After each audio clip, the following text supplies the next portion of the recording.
en el capítulo 8, ¿verdad? Señor. El capítulo 8 tiene dos grandes secciones como tal. En ambas está como tal Felipe. Así que en el día de hoy, si Dios lo permite, vamos a seguir con la parte de hoy. Pues la parte de hoy prácticamente es desde el versículo 1 en adelante, porque solamente abarcamos y Saulo consentía su muerte.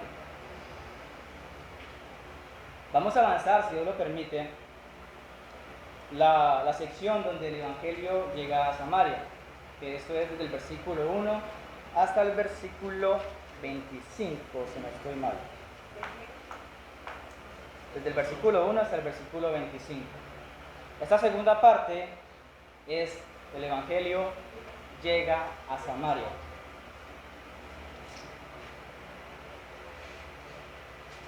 Vamos a hacer una oración y comenzamos. Señor, damos gracias porque tú eres grande, porque tú, Señor, nos das el entendimiento para comprender tu palabra. Seas tú, Señor, colocando disposición en nuestro corazón, que nuestro sentido esté pendiente de la predicación, que no nos distraigamos con otras cosas, que tomemos en cuenta de que es tu consejo y bajo ese consejo es que nosotros podemos encontrar bienestar. Ayúdanos, Señor, a estar pendientes de tu exposición. En Cristo Jesús. Amén. Vamos a leer entonces desde el versículo 1 hasta el versículo 25. Alguien que lo lea pausado. Felipe, pausado fuerte. Y Saulo consentía en su muerte. En aquel día hubo una gran persecución contra la iglesia que estaba en Jerusalén, y todos fueron esparcidos por la tierra desde Judea y de Samaria, salvo los apóstoles. Y hombres piadosos llevaron a enterrar a Esteban e hicieron gran llanto sobre él. Y Saulo asolaba la iglesia, y entrando casa por casa arrastraba a hombres y a mujeres y los entregaba en la cárcel. Pero los que fueron esparcidos iban por todas partes anunciando el Evangelio. Entonces Felipe, descendiendo a la ciudad de Samaria, les predicaba a Cristo. Y la gente unánime escuchaba atentamente las cosas que decía Felipe, oyendo y viendo las señales que hacían. Porque muchos que tenían espíritus inmundos salían, esto dando grandes voces, y muchos paralíticos y cojos eran sanados. Así que había gran gozo en aquella ciudad.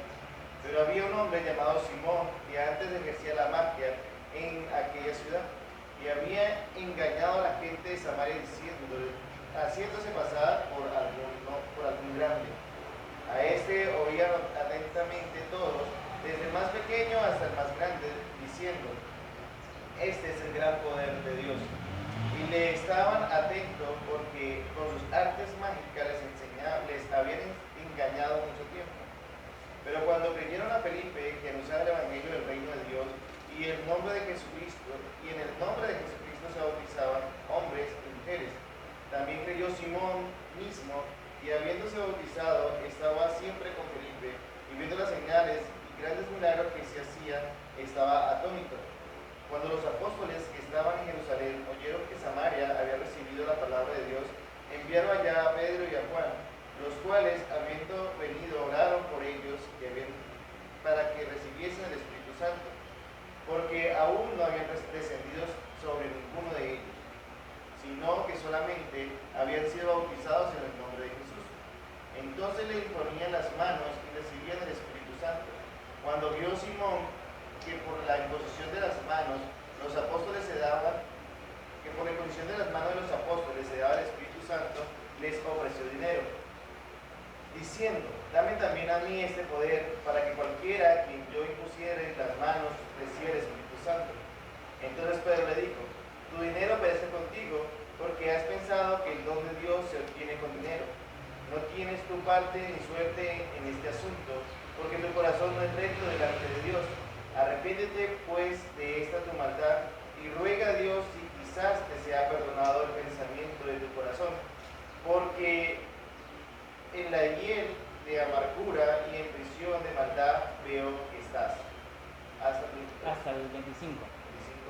Respondiendo entonces Simón dijo, rogad vosotros por mí al Señor, para que nada de esto que habéis dicho venga sobre mí.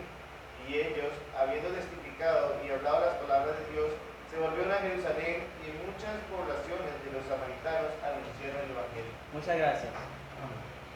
Bueno, ahorita si le rogamos a todos para que no nos durmamos, ir a Hechos capítulo 3, versículo 19. Vamos a repasar ese versículo. Hechos capítulo 3, versículo 19, nos ponemos todos en pie y lo decimos.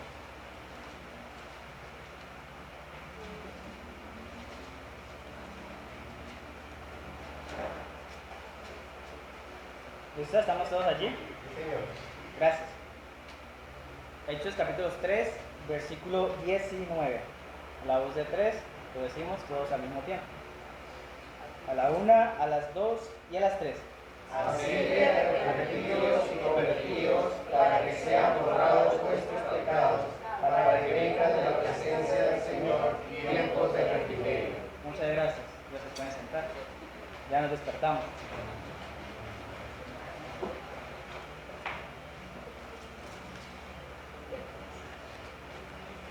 El objetivo es que cuando acabemos el libro de Hechos, ya todos los de aquí aprendamos ese versículo, ¿no? Ese versículo. Bueno, antes de comenzar vamos a aclarar dos partes importantes, dos cositas aquí. Lo primero es que el Evangelio llega a Samaria y lo segundo es que hay una persona como tal que es como el personaje principal en esta narrativa y es Felipe. Entonces, vamos a iniciar con lo primero y es Samaria. Es importante tener en cuenta esos datos porque así comprendemos qué es lo que estaba pasando en el tiempo. Recordamos que la iglesia hasta ese momento, ¿dónde estaba? Estaba por acá, en Judea, no sé si alcancen a ver allá, Judea específicamente en Jerusalén. ¿Sí? Estos 7 capítulos que hemos venido avanzando, toda la historia se desarrolla en Jerusalén. Y Jerusalén queda dentro de la provincia de Judea. Ya sabemos que esto de la provincia es como una especie como tal de departamentos, digámoslo en nuestros días, que tiene pueblos y que tiene ciudades y eso. Esto era porque estaba bajo el dominio como tal del Imperio Romano, entonces ellos distribuyeron las tierras así, por provincias. Así que Judea o Jerusalén estaba dentro de la provincia de Judea. Y algo interesante es que dice que el Evangelio sale de Jerusalén o de Judea a Jerusalén, pasa por Judea, pero también llega como tal a Samaria. En el mapa está en el norte, Samaria está en el norte. Entonces, ese punto para tener en cuenta. Y lo segundo es que Felipe, esta persona de Felipe, es un diácono. Hechos capítulo 6, versículo 5. Hechos capítulo 6, versículo 5, nos dice: agradó la propuesta a toda la multitud y eligieron a Esteban, varón lleno de fe y de Espíritu Santo, a Felipe, a Prócoro, a Nicanor, a Timón, a Parmenas y a Nicolás Proselito de Antioquía. Aquí como tal vemos a Esteban, este varón diácono,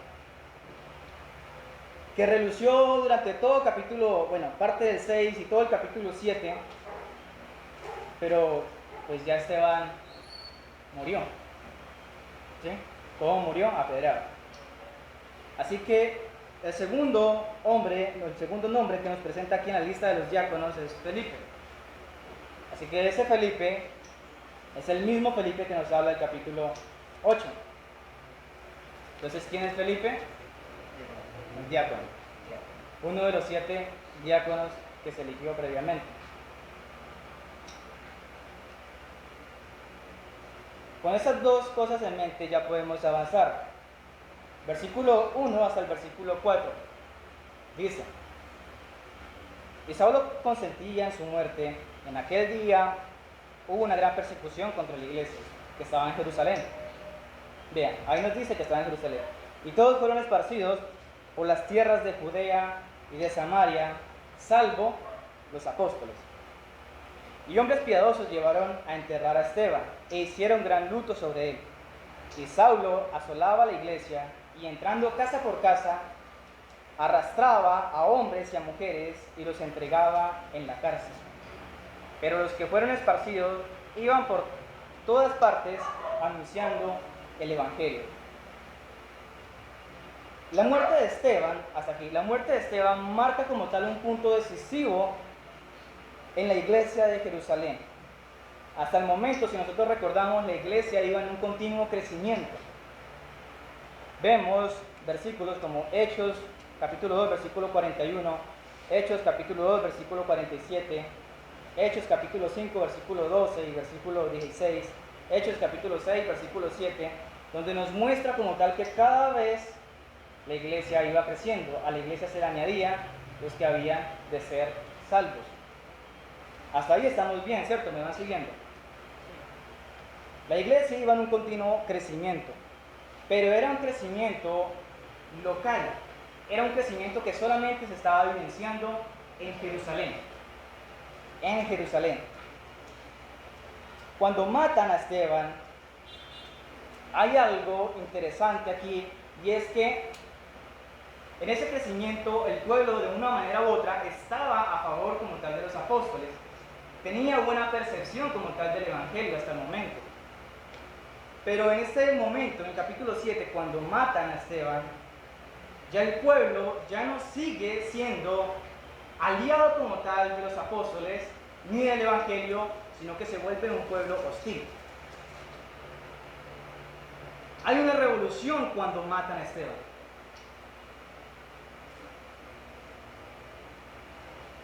Hay una revolución y comienza como tal una persecución a muerte para aquellos que se identifican como los seguidores del camino.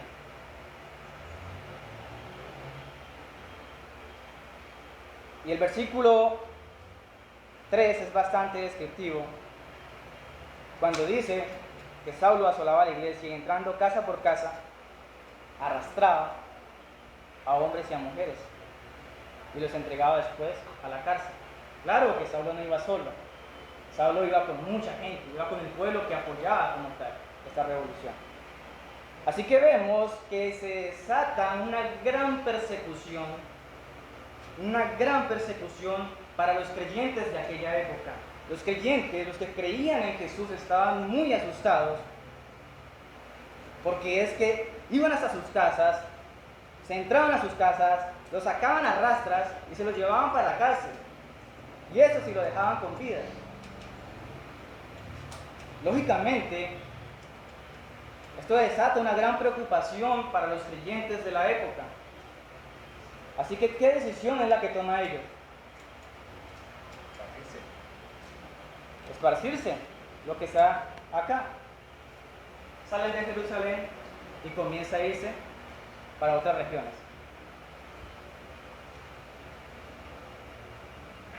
Y uno puede decir, bueno, esto se le salió de las manos de Dios. ¿Qué pasó acá? ¿Por qué permitió esto? Si vamos nuevamente a Hechos capítulo 1, versículo 8, vayamos allá.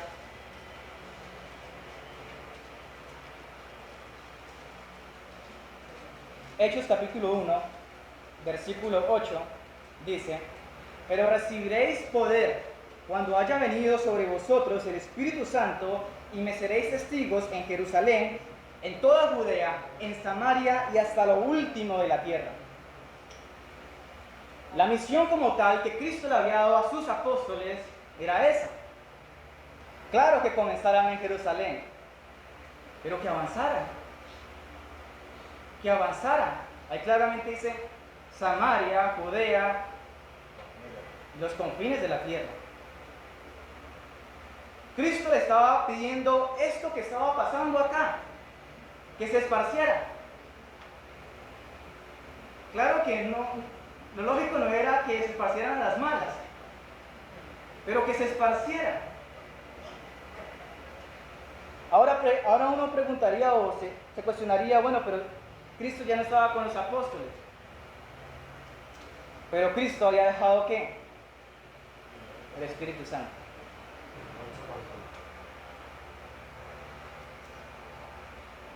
Había dejado el Consolador, había dejado el Espíritu Santo. Y vaya manera de obrar del Espíritu Santo. Esa palabra se debía de cumplir sí o sí. Esa es la palabra de Dios, es la palabra de Cristo.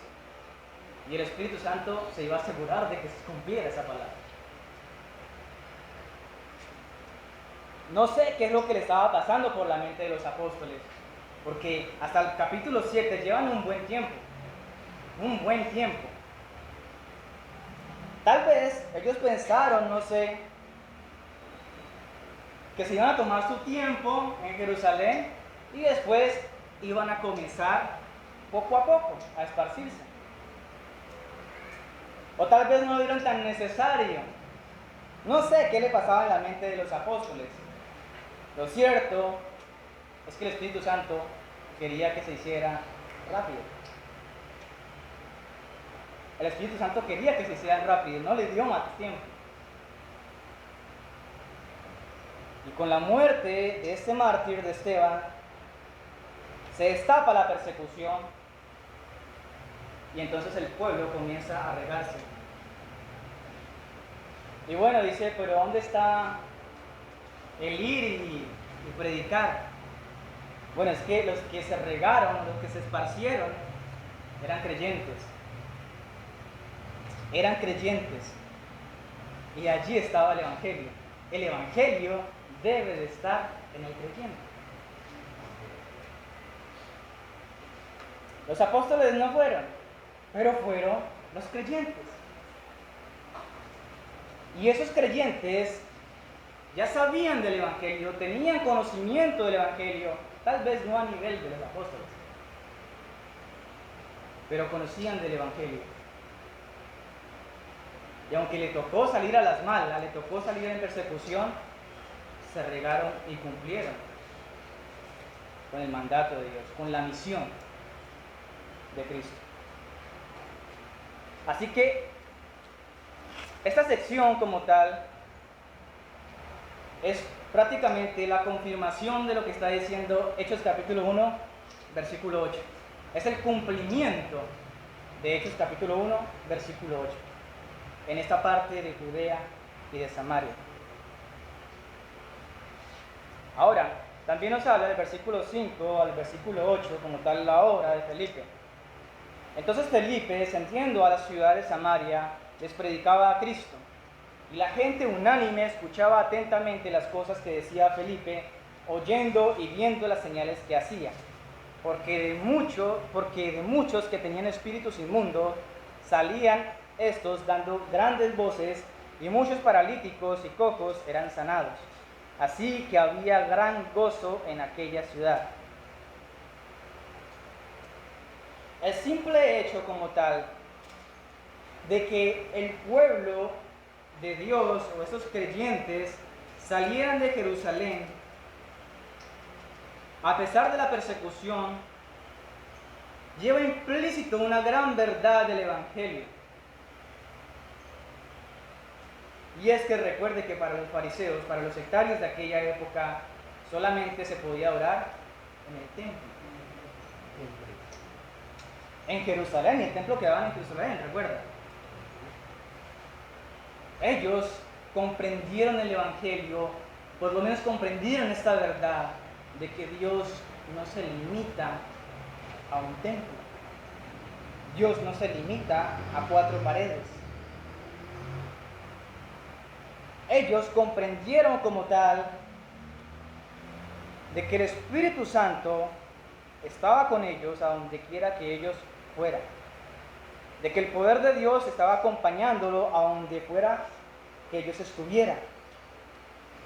Y que no necesitaban como tal un templo para adorar a Dios. Adoramos a Dios no necesariamente en el templo. Ellos comprendieron esto. Y es cristianismo puro. Esto no lo podía hacer un fariseo. Nunca en la vida se le iba a ocurrir. Si salía de la ciudad, si salía de Jerusalén, iba de viaje, regresaba y volvía a orar al templo. Pero nunca se iba a orar a un templo, a una montaña, a un llano, a otro pueblo. Nunca.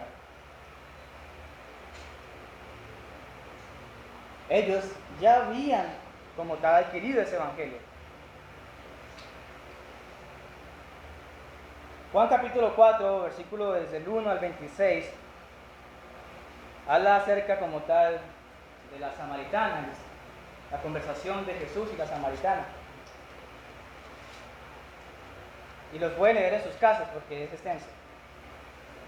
En resumen, los de Samaria, lo que acabamos de ver, los de Samaria decía que ellos adoraban en un monte, y los de Jerusalén que ellos adoraban en el templo. Pero algo con lo que Cristo termina diciendo es que llegará el día en que no se adorará ni siquiera en el templo, ni se adorará como tal en el monte, sino que ellos tendrán ese espíritu como tal para adorar a Dios donde quiera que estén. Y ese tiempo ya se estaba cumpliendo en Hechos capítulo 8. Así que podían adorarlo en espíritu y en verdad donde quiera que ellos estuvieran. Lean Juan capítulo 4, el versículo 1 al 26 y van a encontrar esto. Y algo también interesante que el versículo 8 subraya es que dice que así que había un gran gozo en aquella ciudad. Es un contraste de lo que estaba pasando en Jerusalén con lo que estaba pasando en Samaria. En Jerusalén había una persecución a muerte para los del camino, de manera que los encarcelaban, que los mataban. Pero en Samaria había un gran gozo. Había como tal un gran gozo.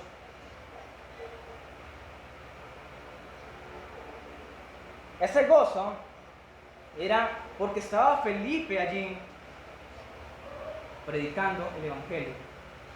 Y ellos se regocijaban de que ellos fueran los beneficiarios directos de la predicación del Evangelio de Felipe. Y estaban muy contentos con la presencia como tal de Felipe allí. Sin embargo,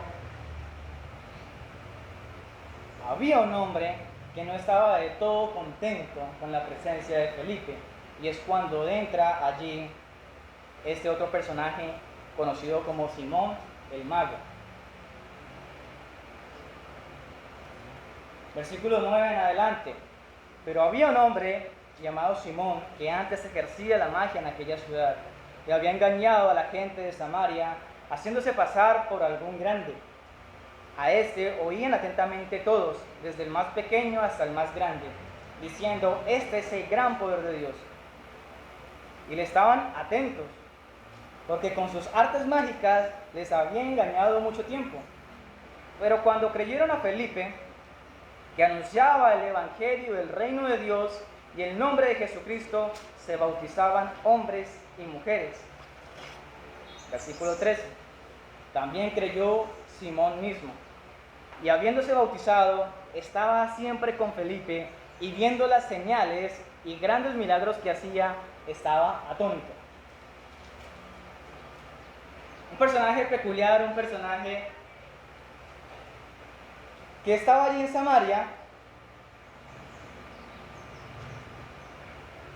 pero vamos a ver que las intenciones como tal de este mago Simón no eran las mismas intenciones que tenía el resto de Samaria, de quienes escuchaban a Felipe. Tenía otras intenciones este hombre. Y es que aquí lo pone como un hombre que era bastante famoso, un hombre que era bastante importante en aquella región. ¿Por qué? Porque el hombre hacía grandes señales, hacía grandes prodigios. Y por mucho tiempo el pueblo ya está engañado por él. Así que tenía seguidores. Este Simón tenía muchos seguidores como tal en Samaria. Tenía fieles en Samaria. Pero llega como tal Felipe con la predicación del Evangelio y lógicamente este Simón va perdiendo audiencia, va perdiendo seguidores. Va perdiendo seguidores. Lo importante es que la reacción de este Simón no es una reacción violenta. No es como que, usted me quitó los seguidores, así que se las va a ver conmigo. Simón era bien astuto. Satanás había utilizado armas como tal en Jerusalén, como el caso del engaño de Ananías y Zafira, el encarcelamiento de los apóstoles, la muerte como tal de Esteban, la persecución en Jerusalén. Pero Satanás aquí utiliza a un hombre, a este Simón, bajo otra estrategia, no de persecución, bajo otra estrategia. La idea aquí de cuando dice que Simón el mago no es que fuera un mago como los magos que fueron a visitar a Jesús cuando estaban haciendo, que en algunas versiones le ponen como sabios. No era esa especie de mago, y no era un mago que fuera bueno con los trucos. No era este mago que el sombrerito y aparece la paloma. No, el hombre era un mago en realidad con brujería, con hechicería, era un brujo. Y por eso es que dice que tenía engañado como tal a muchas personas durante mucho tiempo. Porque es que en realidad la magia, lo que él hacía, engañaba y era verdad, y era poder de verdad. Pero el hombre se dio cuenta de que Felipe traía un poder más grande que el que él tenía. El hombre se dio cuenta de que lo que hacía Felipe era mucho mayor de las hazañas o las obras que él pudiera hacer. Esto de sanar a un paralítico, de darle vista a un ciego, él ya no podía con tanto.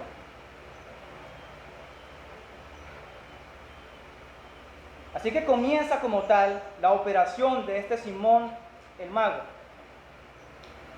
Versículo 13 nos dice: también creyó Simón mismo, y habiéndose bautizado, escúchese bien, Simón el hechicero, Simón el brujo, se bautizó. ¿Consideran que el bautismo es una garantía de la salvación? Pues mírese que un embajador de Satanás se bautizó. Así que si su esperanza de salvación está en que usted es bautizado, pues Satanás también se bautiza.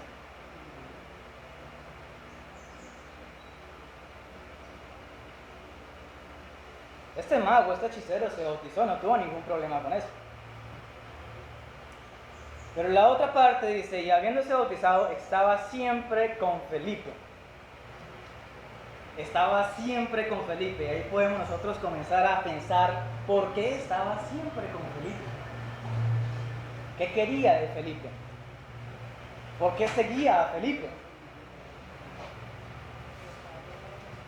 ¿Por qué piensa, iglesia, que seguía a Felipe? Porque quería aprender lo que Felipe hacía. Quería aprender lo que Felipe hacía. Iba a seguir el negocio que lo abogó. Iba a seguir el negocio, puede ser. Claro, quería poner Mire, de entrada se nos dice que el mago como tal no está interesado en llevar una vida santa. El hombre simplemente cumplió los requisitos necesarios que tenía que cumplir. Y el hombre dijo: yo me bautizo, yo soy uno más, me entro acá, estoy al pie de Felipe, miro lo que está haciendo, aprendo y camino. El hombre era muy astuto. Él no se puso a pelear con Felipe. Él de entrada miró que el poder que tenía Felipe era mayor que ellos. Yo no voy a pelear acá. Mejor me cubro y consigo ese poder.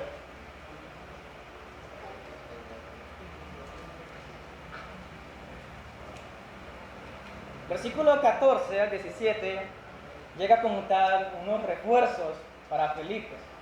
Llegan los refuerzos para Felipe. Llega la caballería. Llega la mera artillería, la caballería pesada. Dice versículo 14 al 17: cuando los apóstoles que estaban en Jerusalén oyeron que Samaria había recibido la palabra de Dios, enviaron allá a Pedro y a Juan, los cuales, habiendo venido, oraron por ellos para que recibiesen el Espíritu Santo, porque aún no habían descendido sobre ninguno de ellos, sino que solamente habían sido bautizados en el nombre de Jesús. Esto les imponía las manos y recibían el Espíritu Santo. La noticia llegó como tal a Jerusalén. El versículo 1-2 creo que dice que los apóstoles se habían quedado en Jerusalén. Los apóstoles vieron que, pues, lógicamente, estaban en persecución todo el pueblo, todos los seguidores, y ellos se salieron, pero algunos seguidores se quedaron. Ellos se quedaron para alentar, como tal, a esos seguidores que se quedaron en Jerusalén. Pero cuando saben de la noticia de que el diácono Felipe está predicando en Samaria y que ha sanado enfermos, que ha predicado el evangelio y que muchos han creído, van y respaldan como tal a Felipe.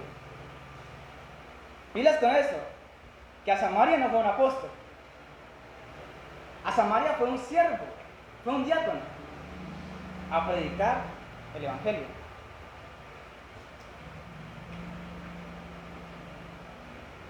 Y los dos apóstoles que van es el dúo perfecto que ya hemos venido estudiando, que es Pedro y Juan. Pedro y Juan como que eran inseparables, esos siempre se mantenían juntos. Pedro y Juan van allá a dar refuerzos como tal a Felipe. Y ellos pues eran apóstoles, y en esa autoridad como tal de apóstoles eran los que oficialmente aprobaban el crecimiento como tal de la iglesia. ¿Sí? Dios los dejó y ellos eran los que aprobaban oficialmente el crecimiento como tal de la iglesia. Aquí dice que oran primero, después imponen las manos sobre esos creyentes para que se derramara como tal sobre ellos el Espíritu Santo. De nuevo, era la confirmación, esto lo hacían como tal los apóstoles, para que se confirmara como tal que el evangelio completo había llegado a tal lugar. Por eso es que se colocan como tal las manos sobre aquellos que habían creído en Samaria.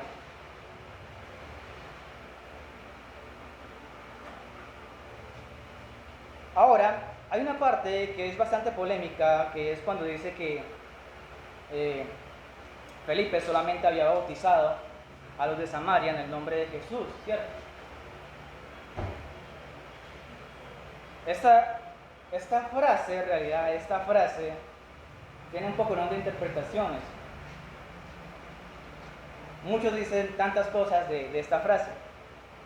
Sin embargo, en concordancia con la Escritura y en concordancia con el Evangelio de Cristo, cuando Cristo deja la comisión y dice que vaya a todos los lugares como tal, para que predique el Evangelio, para que los bautice en el nombre del Padre, del Hijo y del Espíritu Santo, y de nuevo envía como tal a los apóstoles para que vayan como embajadores y comiencen desde Jerusalén, Judea, Samaria y se extiendan, es bajo esta misma comisión.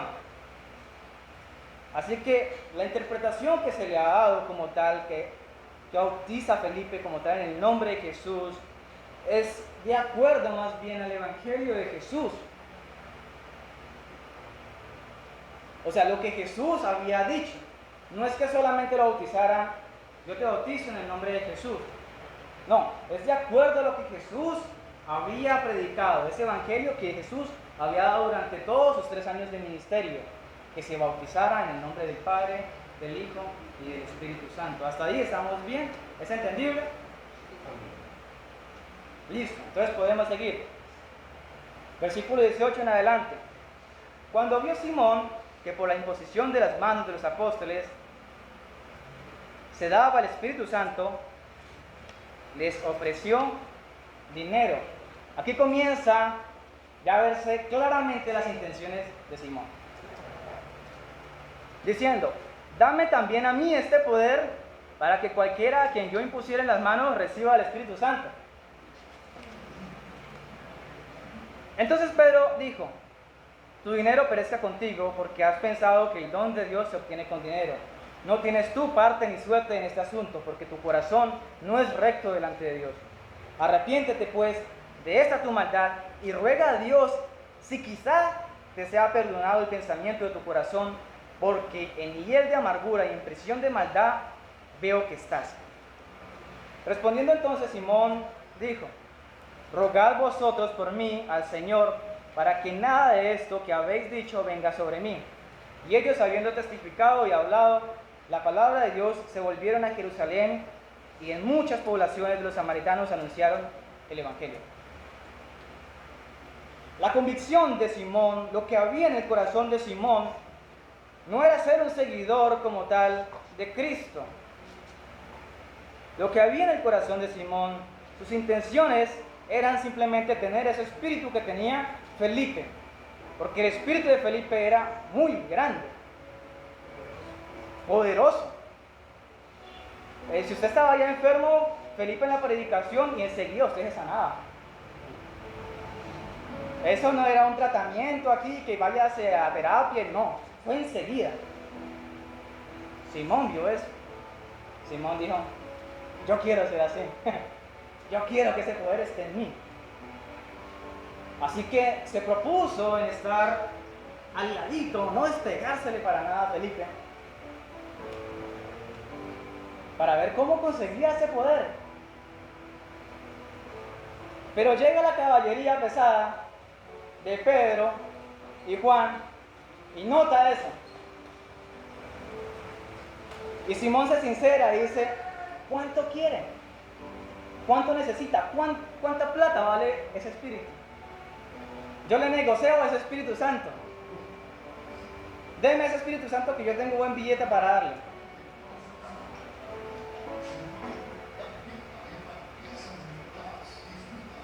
Pues Pedro no le vendió el Espíritu Santo. De hecho no podía hacerlo. Pero lo que sí se gana como tal es una reprensión bien fuerte de parte del apóstol Pedro.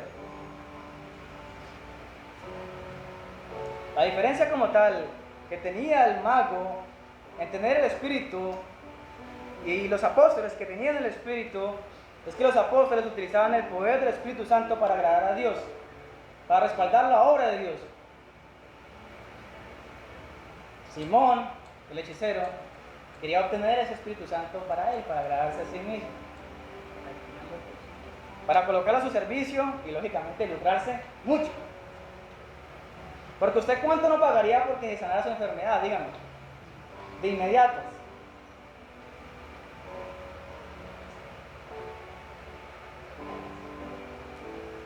Hay personas que tienen enfermedades por mucho tiempo y que llegue alguien y le dice, oiga, págueme tanto y eso está sanado, pues sin duda alguien va a pagar.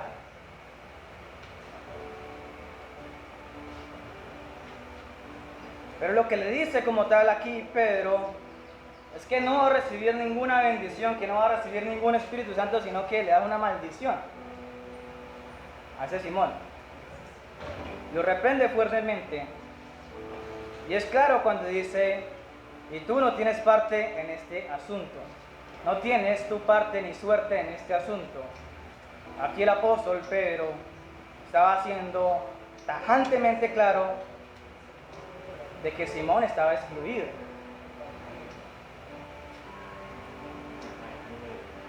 Yo no, amigo, usted hasta aquí llegó. Hasta aquí usted tiene suerte en este asunto.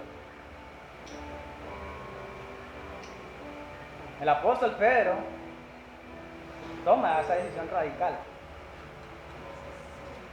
Excluye a Simón de cualquier relación cristiana y lo único que le dice es, ruegue a Dios que lo perdone. Ruegue a Dios de que tenga misericordia de usted.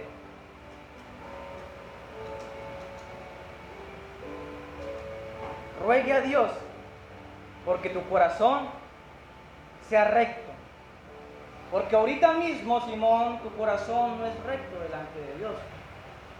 Estás perdido. Quería obtener ese beneficio. Quería ser parte del pueblo de Dios bajo otras estrategias, bajo otro camino. Y no le funciona así.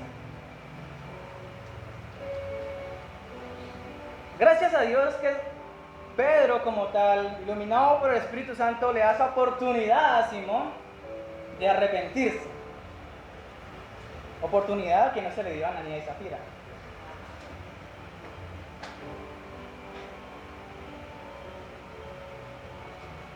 Porque si no, hasta ahí hubiera llegado Simón.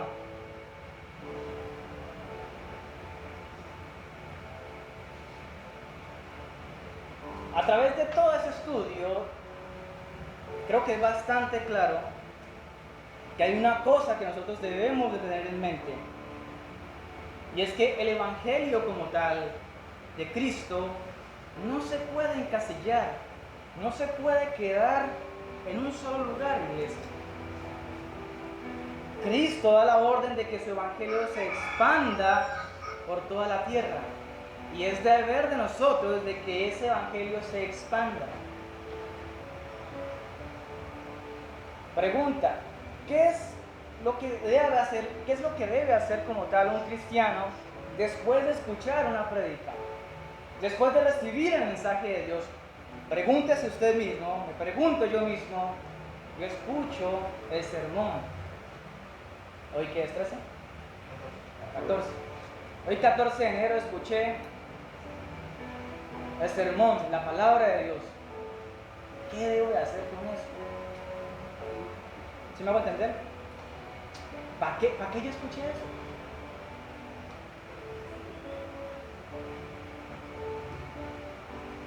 Pues Jesús da esa comisión a sus apóstoles, y sabemos que sus apóstoles hacen nuevos discípulos, y esos discípulos hacen nuevos discípulos, y esos discípulos hacen nuevos discípulos, así hasta llegar a nosotros. Pero no se detiene, quiere que nosotros también hagamos discípulos. La cuestión es que los que estamos acá ya hemos sido discipulados. Y hacer discípulo acá no, porque ya somos discípulos.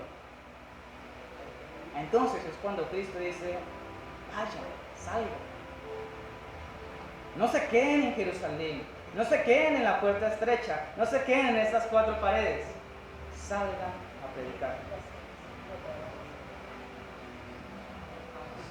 Salgan a predicar. Es lo que dice Cristo, y el Espíritu Santo. El Espíritu Santo es maravilloso, es contundente y efectivo. No, es que yo no veo a Cristo acá, mi hermano. Cristo dejó al Espíritu Santo. Y bastante poder que sí hemos visto a través de esos capítulos del Espíritu Santo.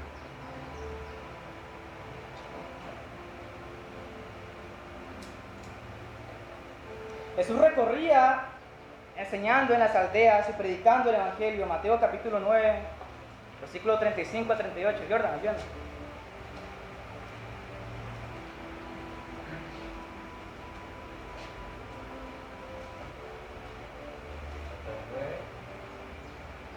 Mateo 35 a 38.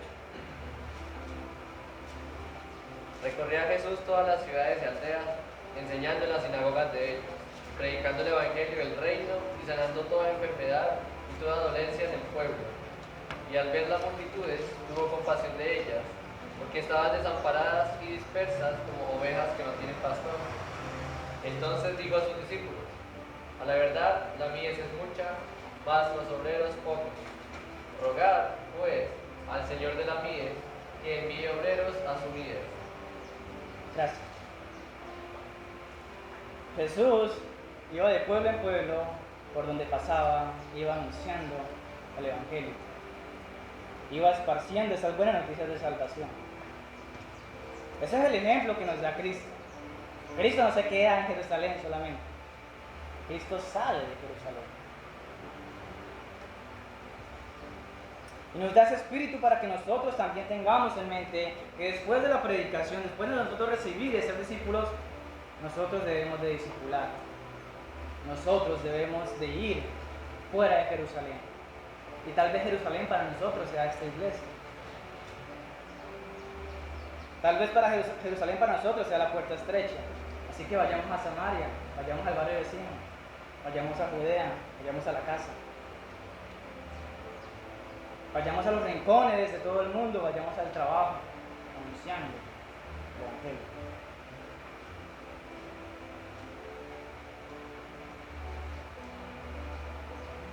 El Evangelio no puede quedar como tal atascado en una iglesia. El Evangelio no puede reducirse tampoco a unos pocos que tienen el cargo. Es muy interesante esta sección que dice que es Felipe, un diácono, quien saca el evangelio de los bordes de Jerusalén. Porque muchas veces decimos, no, es que la predicación, el compartir, eso es para los pastores, para los evangelistas. Felipe no era apóstol. Felipe era un servidor más, un servidor de las mesas. Y esa fue la manera como salió el evangelio de Jerusalén. Iglesia, el evangelio no salió de Jerusalén, no lo conocemos hoy en día por los apóstoles, sino por creyentes que fueron dispersos. Fueron por creyentes. Eso nos lleva a pensar de que nosotros, cuando estamos allí en la silla, no tenemos una participación pasiva en la iglesia, sino que tenemos una participación activa. ¿Me hago entender? Porque los que esparcieron el evangelio fuera de Jerusalén no fueron los apóstoles en primera instancia, fueron los mismos cristianos, fueron los mismos que escuchaban a los apóstoles, iban regando la voz a donde quiera que ellos iban. Así que de manera que donde esté el creyente, allí debe de estar el evangelio. Y esto no necesita de que usted sea un teólogo.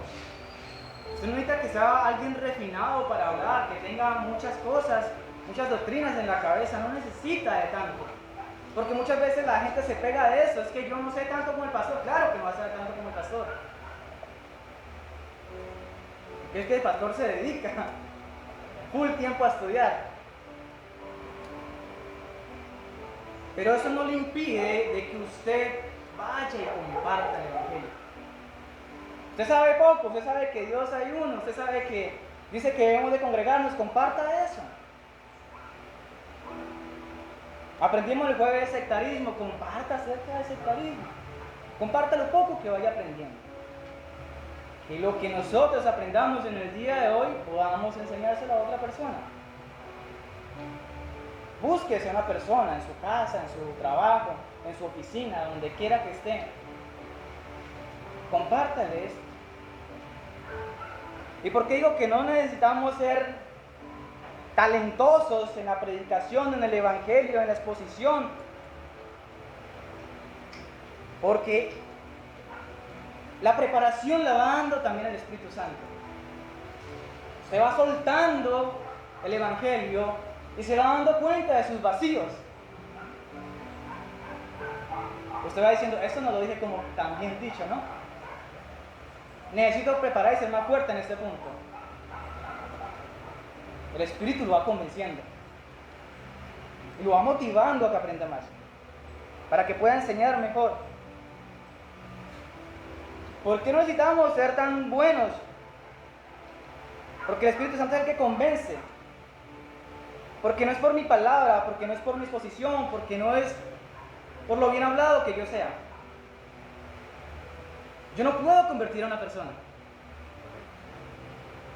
Yo no puedo hacer cristiano a una persona. No puedo, iglesia. Es el poder del Espíritu Santo el que convence. Así usted diga una cosa mal dicha, si el Espíritu Santo está allí, va a tocar el corazón. Es efectivo. Así usted diga, uy, como que no. Barré, ¿no? El Espíritu Santo se encarga de eso. Pilas que no es por su propia fuerza. ¿Y por qué nosotros debemos de predicar a otra persona así no seamos los más teólogos de la vida? Porque el Espíritu Santo es el que da como tal ese nacimiento, da su espíritu y hace nacer a la persona espiritualmente.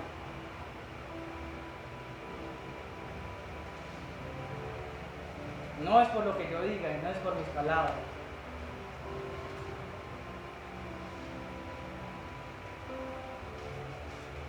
La labor del creyente es que cuando nosotros tengamos esas verdades, la podamos publicar fuera del templo. Y nosotros nos reunimos como tal póngase cuidado, nosotros nos reunimos cada domingo, cada jueves, y algo interesante que sucede es que estamos todos reunidos, pero cuando se acaba el culto nos dispersamos. Ahora la diferencia es que nosotros nos dispersamos y no compartimos. Aquellas personas en persecución fueron dispersadas por el Espíritu y predicaron donde estuviera que estaban. Nosotros estamos aquí todos reunidos, todos preciosos. Salimos afuera y nos dispersamos. Claro, cada uno para su casa. En la semana se va para el trabajo, para el estudio, ¿cierto? Cada uno tiene como tal unas obligaciones.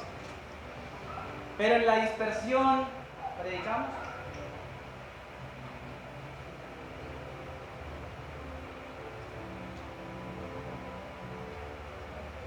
Es que es importante porque el Espíritu obra donde sea.